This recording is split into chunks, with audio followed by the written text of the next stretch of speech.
not ready.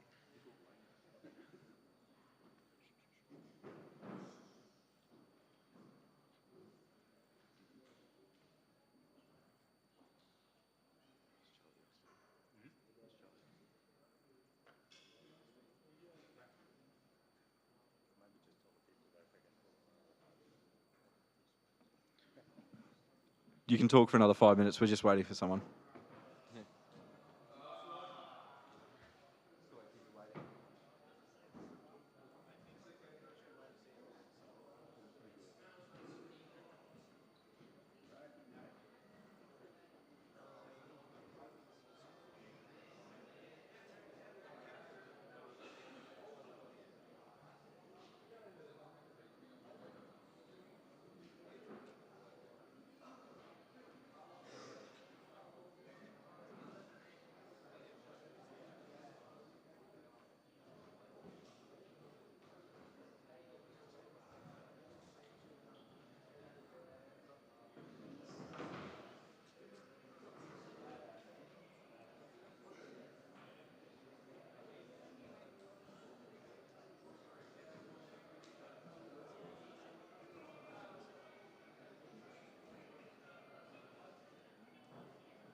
All right, good evening, boys, families, parents, brothers, sisters. Thank you very much for coming here this afternoon and giving us a bit of your time so we can talk to you about what we're trying to achieve this year and how we're going to do it. Before we get started tonight, I'd like to thank Mr. Cullen, Mr. King, Mr. Cover, and Miss Higo for all their work they've done so far this season and all the work they're going to put in for the next 2.5 terms. So thank you very much, guys.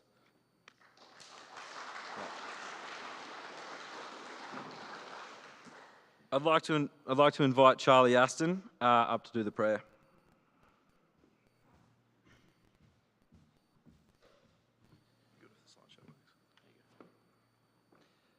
In the name of the Father, Son, and the Holy Spirit. Dear Lord, be with us in our studies that we may master the difficulties and be formed by wisdom and knowledge. Be with us in our sport that we may win without boasting, lose without begrudging. Be with us in our leisure time that our pleasures bring us no shame, but rest to our bodies, peace to our minds. Be with us with our friends, that we may be ready to help whatever the cost, bring happiness wherever we go. Be with us in the chapel, that we pray and listen and worship and let you guide our lives. Lord, make us strong in faith, courageous to follow your call, true to you, to Downlands, to ourselves. Amen. In the name of the Father, Son, and the Holy Spirit.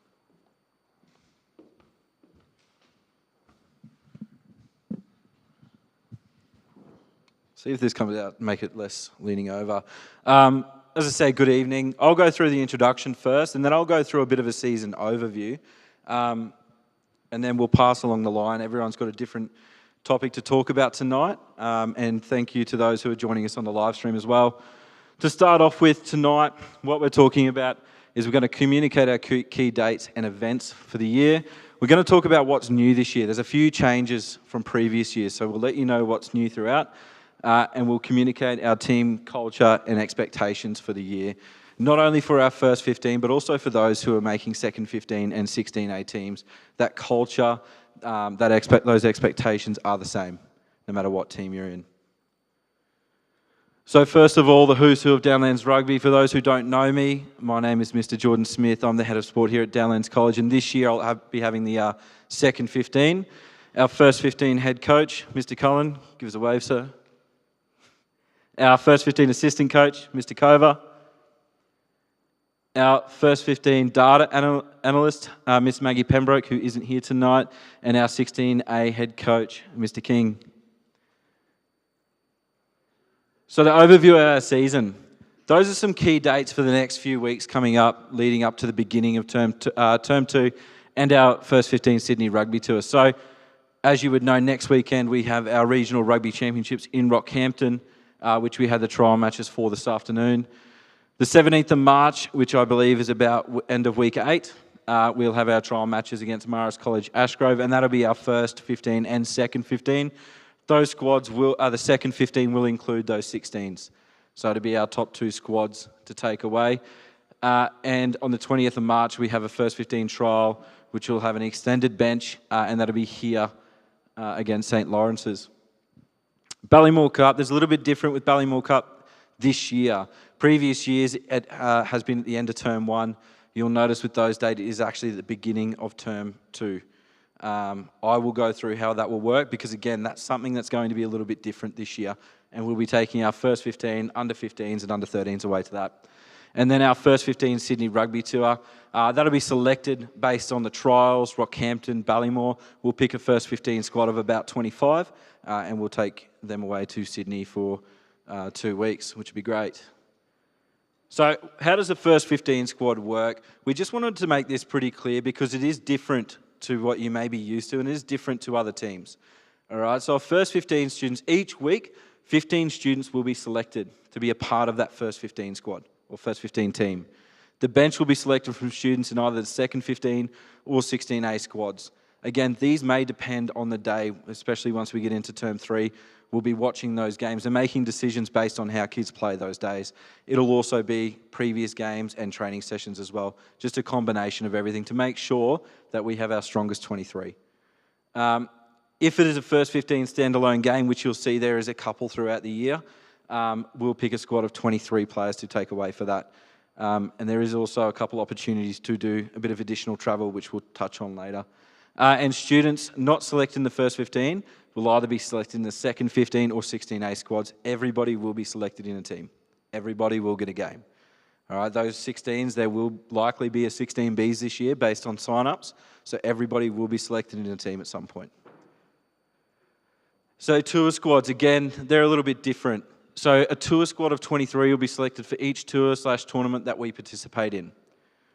Each squad will be selected prior to the tour and changes will be made based on training, trials, commitment. So basically, if you're selected for Rocky, that does not mean you're guaranteed to be selected for Ballymore. There will be some changes. We have trials in between, we have plenty of training in between. There will be opportunities to change those and to earn selection if you haven't. When Downlands is participating in a tournament, substitution will be based on the coach's response to the game situation. Remember, these are first 15 games. So what that means is you might get less than a half a game. You might get only a little bit of a game. At the end of the day, this is a tournament. We are a first 15 squad. There will be opportunities throughout. So we'll go through a little bit of the tour before I hand over to the next speaker. So as I said, first up, we've got the Rocky Tour. Those information letters, you would have got one, a preliminary one, just to advise you of the basic information about a week ago, just advising of costs. So we leave on the 1st of March at 9 a.m. and we'll get back Sunday night depending on where we finish. $450 per student, which includes travel, meals and accommodation. Team list and draws will be released over the coming days. So team list will be posted via the Stack Team app and notifications will be sent to those players that have been successful in selection. Ballymore Cup, as I said, is at the beginning of term 2. It does make it very, very difficult because the kids are going away for 2 weeks. So how we're trying to combat that is we'll have a first 15 rugby camp at Downlands 2 days prior. So that is why it is the 10th to the 14th. On the 10th to the 11th, kids will stay here in our boarding houses and we'll have a training camp. That way we can accommodate for boarders and day students alike. And then on the 12th, on the Friday, we will head to Brisbane for the first day of Ballymore Cup and come back on the Sunday there. We haven't confirmed the price yet, but it's roughly about $600 per person, and that includes breakfast, dinner, snacks. Students will need to purchase their own lunch purely because we are taking 3 squads away. It is very, very difficult to coordinate lunch for 75 kids and not have sandwiches go soggy or elsewise. So it's easier if students purchase their own lunch, and that has been factored into that cost as well. And obviously travel and accommodation. This year we're staying at Marist College Ashgrove, which is a little bit closer. So hopefully that makes it a little bit easier for us. And finally, the first 15 tour, so the 14th to the 22nd of June. We have 3 rugby fixtures locked in against schools in Sydney. There'll be lots of sightseeing, lots of experience on other days, because this is a tour. This is our tour for 2024. Obviously, last year we had Fiji. In 2025, we're looking at another international tour, but this year this is our first 15 tour. At this stage, we're hoping it stays this or less. It's about $2,500, but that'll be confirmed a lot closer. As I said, we're hoping if we can get sponsorships on board, that cost will drop. But yeah, that'll be confirmed a lot closer. Once we know who the squad is, we know exactly where we are, what we're doing each day, that cost will be confirmed. So for communications, the first 15 is no different to the other rugby teams in this instance. All communications should come through the rugby email in the first instance. That way, I can either respond to you appropriately or I can pass it on to the person that needs to be. A lot of our coaches are external coaches. Because of that, we actually can't give out emails addresses. Some coaches say, yeah, that's fine. Some say no. All right, so we've made up an email address for rugby at Downlands. That's where all communications go to, and you'll hear back from me or the appropriate person accordingly. Yeah, pretty much it from me. Does anyone have any questions on tours or anything like that before I pass on? Perfect, I must have done it right. All right, Mr. Cullen will come and talk about our season overview, goals and expectations.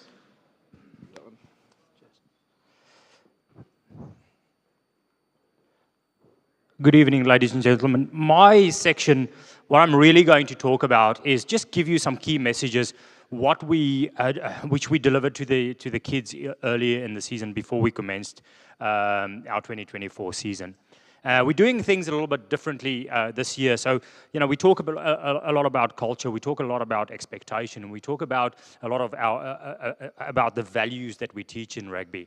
So last season, and I suppose this is a reflection for us, last season we taught these things alongside our coaching. This season, what we started with an alignment session. And in that session, we've explained to the students exactly what our expectation is and what our goals are for the season. And that is the foundation of everything. So we didn't go onto the field. We didn't focus on rugby. We said that these 4 or 5 slides that I'll share with you now, obviously I've edited for those purposes, is basically the message that I've given to the students. The reason I'm giving it to you tonight is so that we can, honestly speaking, co-parent. I spent last year through our 2023 season, I spent more time away with these boys than I spent with my wife. They are my kids as much as they are yours. And our end goal here is to work on these lads so that they become upstanding young gentlemen. That's got a work ethic, that can be productive in society, whether they play first 15 or not. So if I share these messages with you, I just want you to know what we are saying to them, to know what we are teaching them, so that we can speak from the same mouth and so that we can support these goals as a collective. I'll be 100% honest with you, and I'll share some snippets from last season. We've definitely grown as a community, and we've experienced some challenges. Right, and in response to those challenges, we thought it might be a very good idea to get together tonight so that you can see who works with your kids, who works with your children, so that you can hear what we're all about, you can put a face to the name, and then we can actually work together as a team to get the best results out of our students. We're a small school in terms of rugby programs. We're hoping to get a fourth 15, out on the grounds this year. It'll be a first for a very, very long time. We work with roughly 150 players, Jordan? 200? If we compare that to any other program, they're working with 1,500 kids. So we punch way above our weight. But we can only be successful if every single person in this room have the same goal. We are 100% aligned, and we are striving for the same thing, and that's success for all of us. So I'll go through these slides and just share a couple of things that we've spoken to the kids about.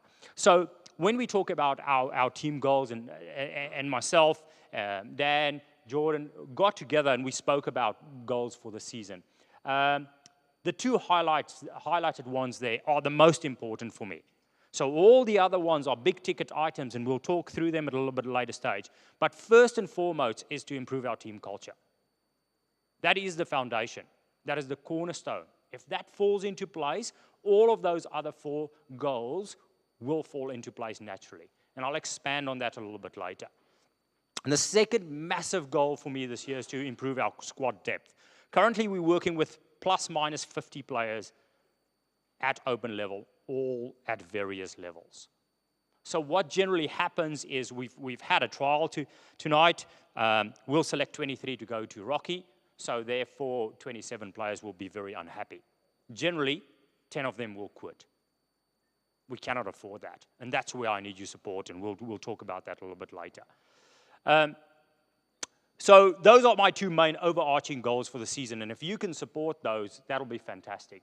Of course, the O'Callaghan Cup is a major one. This year is the 75th time that we're playing each other, and it's all square. So the one who wins this year goes ahead. So that's a very, very big ticket item. It is on home soil, and we're definitely working hard towards that one. We've identified Ballymore Cup as a tournament where we really want to improve our performances. The first year that we participated, we reached the final. I lost against Sunny Coast Grammar by 3 points. Every subsequent year, we let ourselves down in the first round. We beat everyone else, but we lose a game in the first round because we're not quite mentally ready, and then we're not up there. And if we want our players to be more recognized for rep honors and things like that, we need to perform there. Obviously, Rockhampton Regional Cup is something that we've been champions of for many, many years, most certainly from my time at the school. And then overarchingly, I said to the boys, we're looking at an 80% season. Right? That's what we want. We want to win at least 80% of our games. Talking about the squad depth, to give you a little bit of insight, last year I felt that I could 100% put 19 players on the field that I could trust without dropping the level of first 15 football. So schools that we compete against might have 30 blokes that we compete against. So that is imperative if we want to be successful that we improve that. We're already going in that direction. It's already looking promising. As I said to you, we're working with 50 boys working their backsides off on Graham Green twice a week and in the gym. So that's looking promising. So my goal for this year is really 25. If we can get 10 additional players who really push the first 15 to the next level, then we will go places. I adopted the slogan for this for the season and our theme. It's part of our theme. I'll expand a little bit later, but we talk about 25 strong. If we're 25 strong, we will definitely be able to be competitive against most GPS schools, even though they've got 3 times the players to pick from. Right, it's testament to the work ethic that these boys put in. So that's just some of the stuff. When we talk about our values, I specifically looked at the slides. I often hear of people talking about footy culture and the negatives associated with that. And what I said to the boys is, I just don't get it. You know, I grew up with rugby. It's an absolute passion for me. I love the sport, and I love how we can reach young people through the sport. And if you go to the International Rugby Board's website, those are the values that they strive towards. That is what they want to achieve. So this negative connotation of footy culture is something that we need to stamp out, and I need your absolute support in that. You know, we are a game of, it's the only game in the world that any shape and size can play and play successfully, that inclusivity. It talks about, and this is quoted from their website, talks about integrity, passion, respect, solidarity, and discipline. Now, if we can instill these values into these young men, they will be successful one day, whether that's on the football field or not. And that is the main goal here. Other skills that I said that most certainly I learned through rugby is teamwork, leadership, and resilience. These are the big ticket items. Yes, we want to win those games, but if we have 20, 25, 30 boys graduate from Downlands College and our rugby program, and they have achieved this, and they can attest to these values, I think we all know that we've been victorious in the big picture. This is one of the quotes, Urban Meyer, he coached university level NFL. And I shared with the boys a couple of things that he said, and I'm just bringing that to you so that you know what we're going to be referring to. He says culture eats strategy for lunch. So once again, referring back to that change of a culture that we need, that real brotherhood and integrity that we need to see within our community. He talks about building a willing culture is important because culture is what drives behavior, and behavior is then what determines results. And for us, what I shared with the boys, that's inside of school and outside of school. You know, you cannot represent excellence out there on main oval and not represent it in the classroom. You cannot walk in the yard and treat people in a disrespectful manner and represent excellence on a Saturday. It just doesn't work like that. So that's where we talk about that culture off the field and on the field. Two things that he specifically refers to, and something that we'll use in coaching these young men this year, is one of it is staying above the line and below the line behavior. You all would have heard of this. You hear it in every leadership course that you attend, but how you respond to every situation. Tomorrow there will be 27 boys that's very, very sad and very unhappy, and some of them will feel hard done by. That's the first challenge that they will have. How do they respond? Above the line or below the line? If we're going to see them respond, below the line, we're going to refer to those BCD behaviors of blaming, complaining, and defending, instead of asking questions, which we'll get to later. What can I improve? How can I improve? Why wasn't I selected? And we'll talk about that a little bit more. Hope that makes sense. If there's any questions, just shout and stop. Who we are. So this is the challenge that I set to these boys this year, and you can see there's nothing about rugby there. Right, so we're talking about behavior in school, behavior at training, and behavior during games, and that's going back to that team culture. So we're talking about specifically being focused, being respectful, and being presentable, being an ambassador for our sport. Instead of having this negative culture associated with footy, we want a productive, positive, respectful culture of young gentlemen. You know, I grew up where people said rugby is a sport played by gentlemen. Behavior, training, be coachable, be on time, have a great work ethic, and that's another theme that we'll adopt this year. We call it relentless effort. And I'll refer to the quote on the right-hand side there, once again from Urban Meyer. It says, great efforts can overcome poor execution, but great execution will not overcome poor efforts.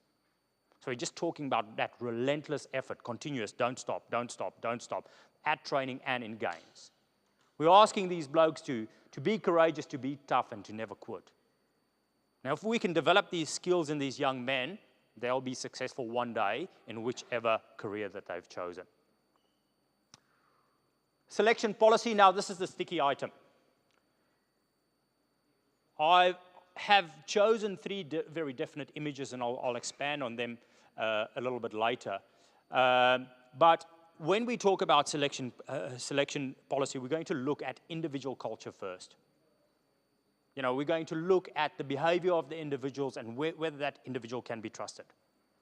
I'll be 100% honest with you. If I'm not sure I can pick you to play on a Saturday and you're going to survive the school week without being suspended, how must I prepare as a coach? Why would I look at you? Rather give that opportunity to a bloke that I know is going to do the right thing. We can prepare fully. We don't have to worry about his behavior. Then we're looking at attendance and commitment. If you don't practice, we're not going to pick you. Simple as that. Last year, we had a policy. I'll refer to the Springboks. If they don't train on Monday, don't get selected. Doesn't matter if you're okay by Wednesday. Right, obviously, we're working with a smaller group. So our policy in season was, if you can't run on by Thursday, you can't play on Saturday. We'll manage you. We'll work with the physios. But Thursday, no practice. If you don't do an alternative practice program with the physio, with the fit lab guys, you're not eligible for selection. I just want to get these things out there so we all, once again, talking about the same thing. The next thing we'll be looking at is work rate and effort. Then only are we looking at individual skill and positional understanding. And that's my priorities, 100% honest with you. We'll talk about a couple of things here. The three coaches that I put up there, obviously we all understand and highly anticipate a documentary coming out from Eddie Jones. I think it's tomorrow that it's come out, that is going to talk about his selections and what went on in the Wallaby camp, which ended up being a disaster at the World Cup. But we all know that Eddie Jones left some high-profile players out And I think there wasn't, in my opinion, enough communication around that, and there was some disgruntlement in that team. The other two blokes over there, if we have a look at the Crusaders, not so much Scott Robinson as an All Black coach, but in the Crusaders, every single coaching seminar that we attended as a collective, we always see somebody from the Crusaders come and talk to us. And they talk about whether this person is a good person. First and foremost, will they fit into our environment? Will their values work for us? That's before rugby. Rusty speaks about the right person and not necessarily the best person. So I hope you can see where I'm going with this. Feedback to parents. Now I can 100% be honest with you, we've had some difficult conversations with parents last year. I am very, very happy to have a conversation with you as parents and to provide you feedback on areas of improvement, general behavior, commitment and work rate, roles and responsibility, and game understanding. I cannot discuss selections. I cannot enter into a conversation, and I'm 100% sure that 99% of you sitting here understand where this comes from. But I want to be upfront with you because of challenges that we've experienced.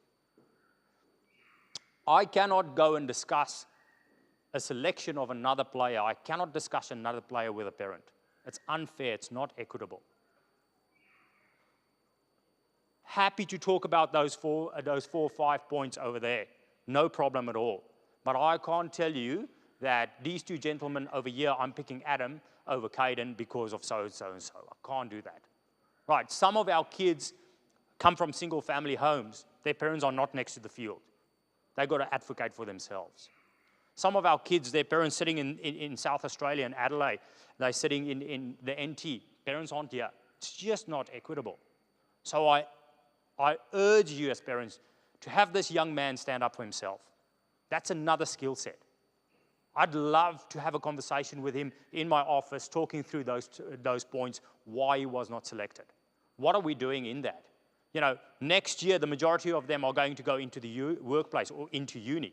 They need to be able to go to their boss and say, hey, why didn't I get that pay rise?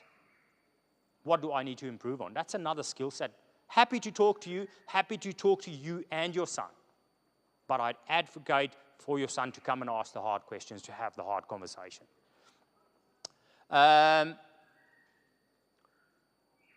Your support, the reason for tonight is to get you on board into what we are doing so that we can all talk from the same mouth, so that we can all see the big picture. It's going to be so much more of a success if we don't have individual groups in the parking lot complaining, disagreeing. Come and have a conversation. Let's be honest, that's why we have tonight. Put a face to a name. Let's all work together. I've already mentioned ensuring we develop our players' ability to ask for feedback. It is a difficult conversation. It is a skill. They need to develop it. That's just another skill that we give them through rugby.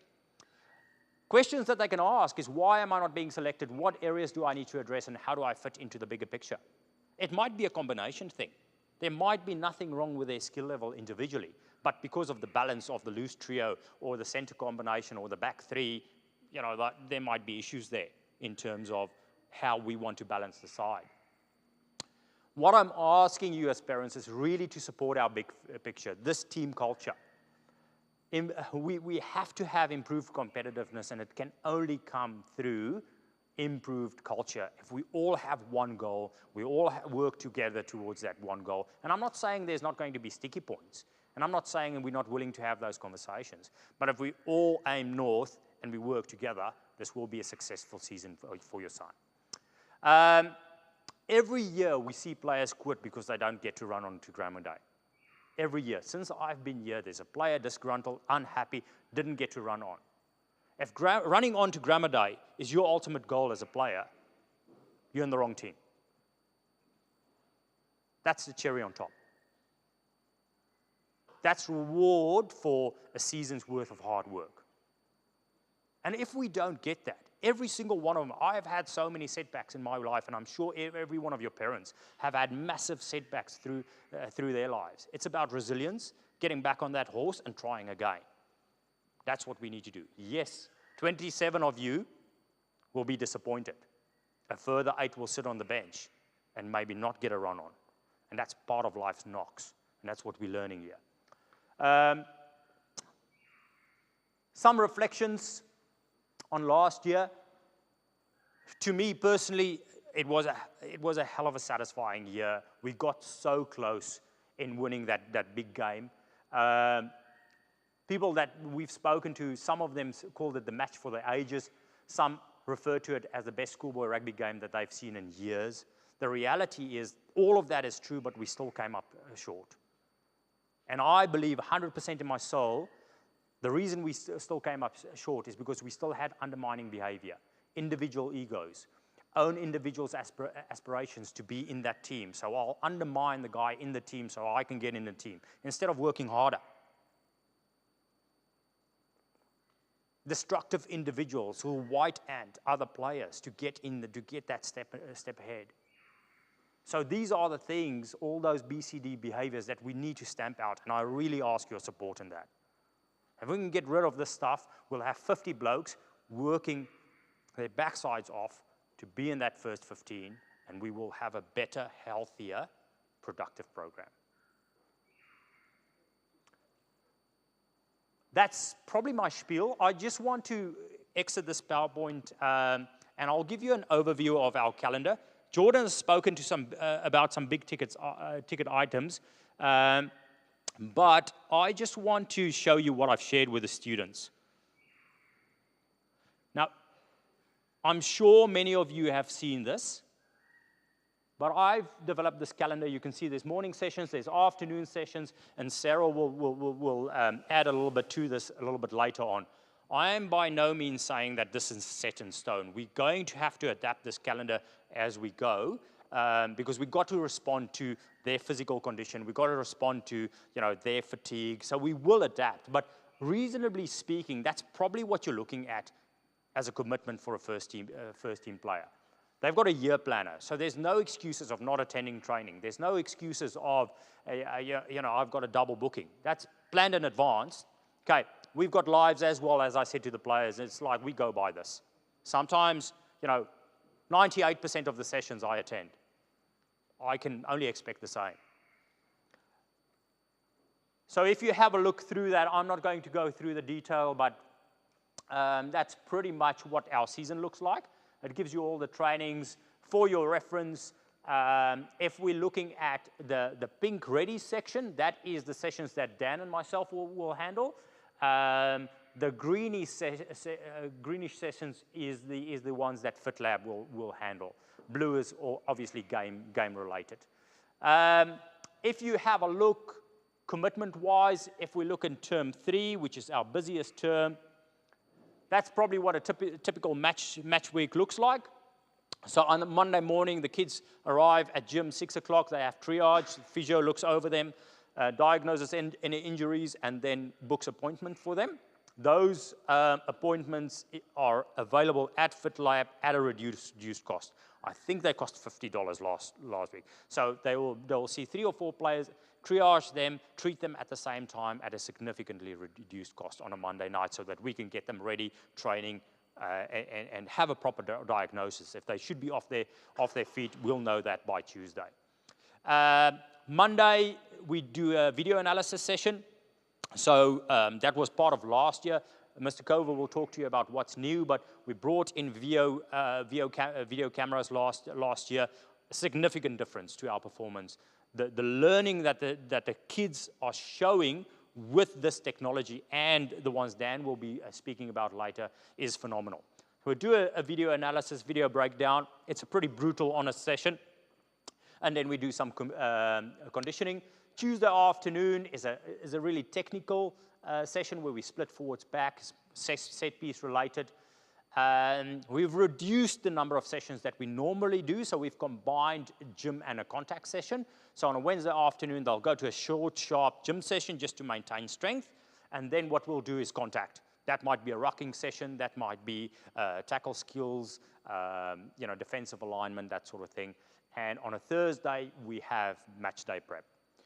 In that, we have a captain's run. Friday morning's first lunch, we normally ask a significant old boy, first 15 representative, to come and present the jerseys to the 15 boys that will represent the first team on that Saturday.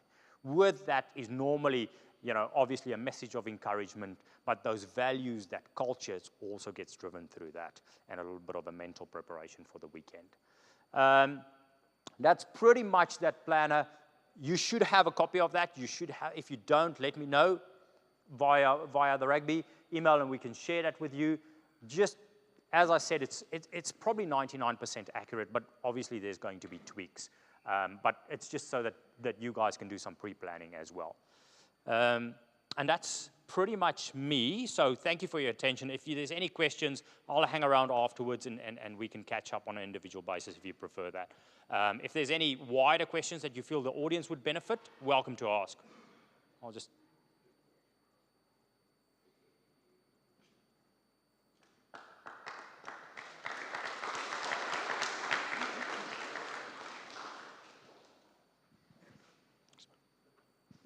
Good evening, everyone. For those who I haven't met yet, so my name is Mr. Dan Cover, and as Jordan mentioned before, I'm the assistant coach for the first 15.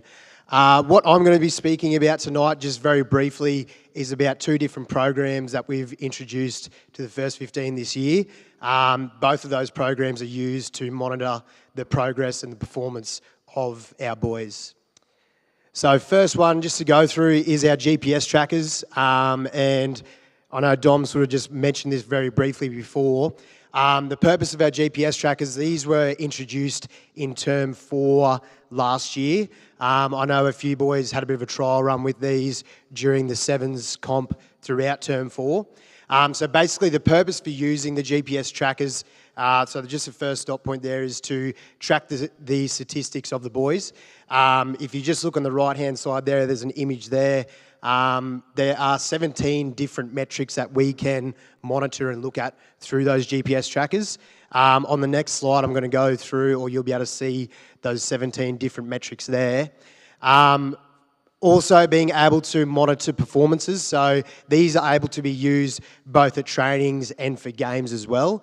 So this will help us, if you look at that right-hand side there, if we're having to make a selection decision, we might have a look and compare the two players that we're maybe trying to choose between, and that gives us a little bit more feedback to help try and make those selections and sort of validate our decision in a way as well.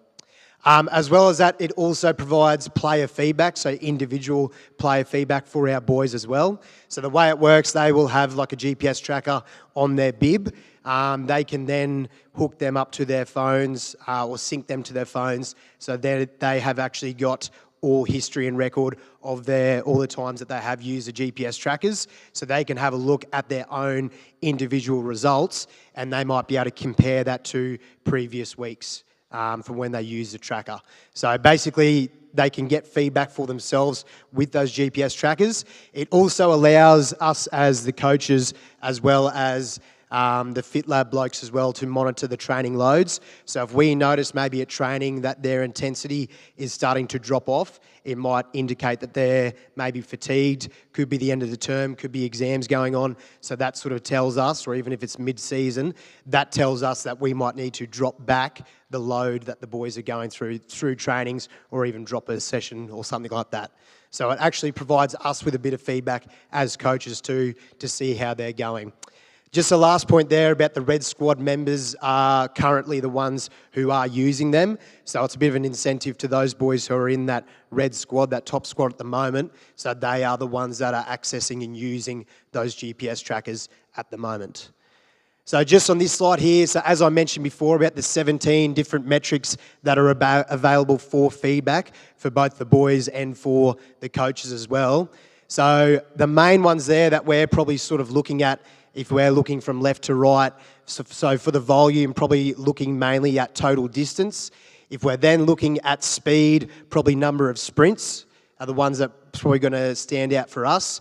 Intensity, probably looking at distance per minute, particularly looking at games. If I'm, as a backs coach, looking at my back three, I would expect that they are reaching pretty high levels with their distance per minute.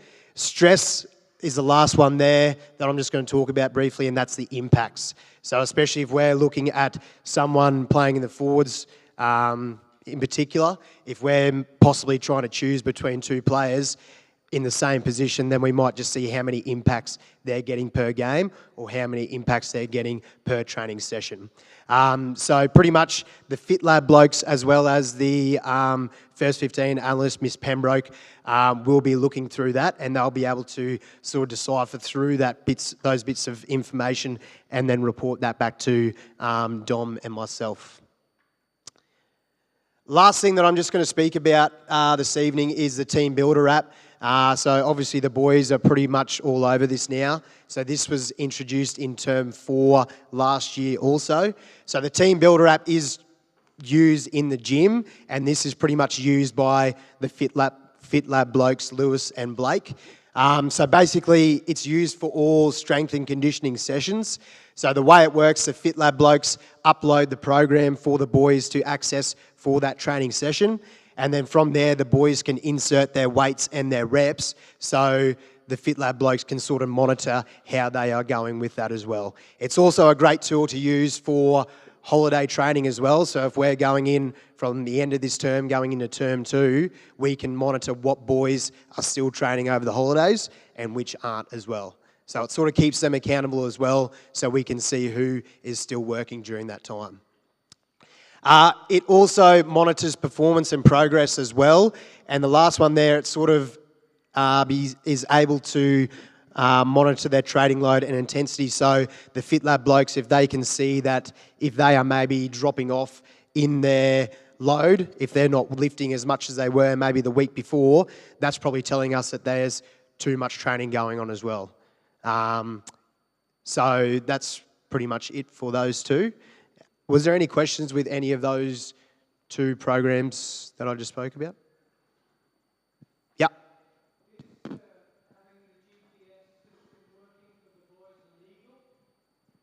Is it illegal? Legal, yes. It is, I believe. Professional clubs use them, so yeah, they are legal. Jordan might be able to answer that one in more detail if there's some other questions about that afterwards, possibly. Any other questions? Great. All right, I'll pass on to Sarah. Thank you. Hello, everyone. Yeah. Hi, everyone. I have the graveyard shift, so I am going to be extremely quick because it is getting late and I've got a bunch of tired boys in front of me. So my name is Mrs. Sarah Hugo. I joined Downlands in term 2 last year. I came from St. Lawrence's College, and my rugby connection or background is that I was the first 15 manager for St. Lawrence's College for 2 years. In that time, I was in charge of gaming, schedules, camps, all of that kind of stuff, and I mainly supported them off field. So I was managing their behaviour, if they were sent from class, if they were struggling with their academics, and I was helping them as well as what the coaches are saying in the off-field manner, because I knew nothing really about rugby at the time. That wasn't my role. I've highlighted yellow because that's why I'm involved now. I'm literally here to help the boys manage their load. As you can see, it is huge. What we're expecting is big, but that's big everywhere. Any first 15 level, it is a lot. And it goes for 3 terms. So I have to make sure that they're able to manage their time. I was a part of the meeting with them at the start of the term, and I explained to them the support that I could give. A lot of the support that I am giving is all about time management. And I am offering my time before school, after school. Break times isn't enough because I'm a full-time teacher. I only have about 20 minutes, and that conversation is longer than 20 minutes. So what that actually looks like is I've created a term planner for them that week by week shows their training. And I sit with them and I talk to them about, do they have any other trainings? Do they do cattle show team? Are they in the musical where they're rehearsing on a Sunday? And so rugby is one picture for them. There's also their academics. In that prayer, academics was first. So they're students first, so we have to make sure that they're managing their time well, to make sure they're not stressed, and then that stress isn't feeding in to their gameplay, which is why they're all here. So they have the option to book a meeting with me, and in that time, we go through a planner. So this was created at the end of last year when I got the rugby calendar from Mr. Cullen, and then I've looked at it again over the holidays, and there's still some changes that happen from time to time. So the boys still have to look at it in terms of the rugby planner and look at their team app.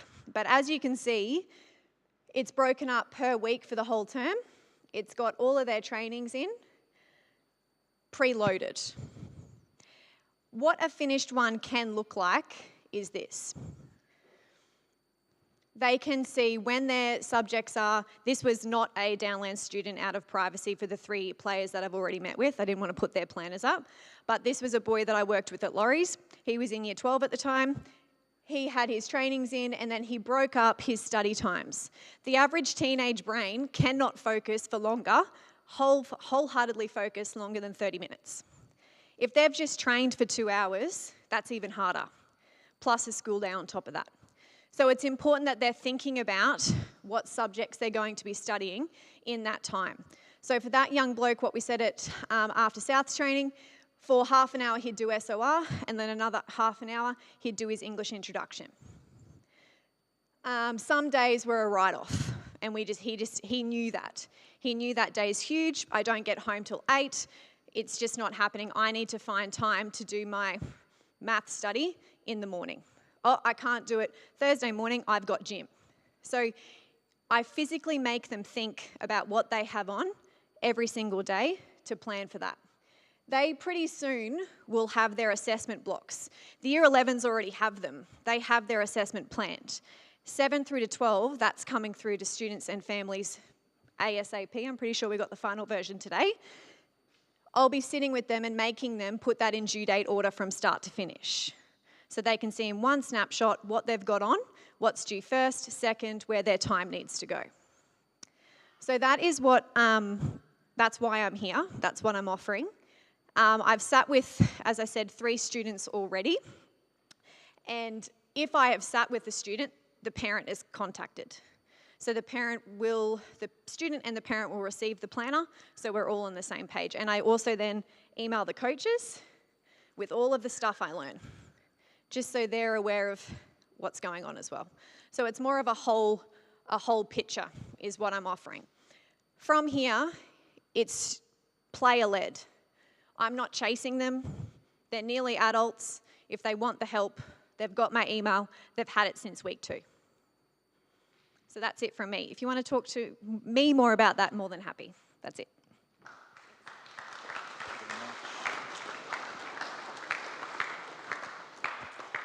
Thank you very much. And just to wrap it up, I guess what you've gathered here tonight is that we think of more of the students more than just rugby players. They're students, they're people.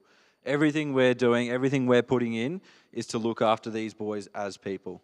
Because at the end of the day, they've got to be good people, they've got to be good students. All right, if they're doing those 2 things, they're going to be good rugby players. So thank you very much for your attendance tonight. Thank you very much to everybody that's joined the live stream. If you do have any questions, we'll be able to stick around for the next 10 minutes. But if not, thank you very much and safe travels home.